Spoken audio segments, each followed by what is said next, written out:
සුද්ධෝදයන්තුමාගේ සුවිශේෂයේ 14 වෙනි පරිච්ඡේදයේ 15 සිට 21 වෙනි වගන්තිය දක්වා ඔබ මට ප්‍රේම කරන්නා වූ නම් ඔබ මාගේ ආඥා පිළිපදින්නාහුය.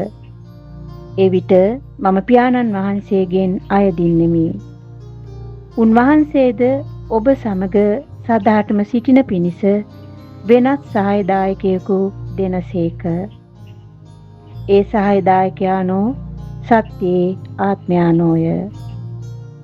උන්වහන්සේ පිළිගැනීමට ලෝකයා අපොහසත්ය. මන්ද ලෝකයා උන්වහන්සේ දකින්නේවත් හඳුනන්නේවත් නැත. එහෙත් ඔබ උන්වහන්සේ හඳුනන්නාහුය. මන්ද උන්වහන්සේ ඔබ සමග නැවතී සිටිමින් ඔබ තුල වැඩ වසනසේක. ඔබ අනාථ වීමට ඉඩ නොදෙන්නෙමි.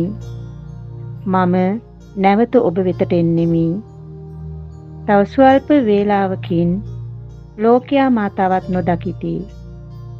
එහෙත් ඔබ මා දකින්නාහුය. කුමක් හේයින්ද මා ජීවත් වන නිසා ඔබත් ජීවත් වන බැවිනි. ඒ දවසේදී මා පියාණන් වහන්සේ තුලද ඔබ මා තුලද මා ඔබ තුලද සිටින බව ඔබ දැනගන්නාහුය.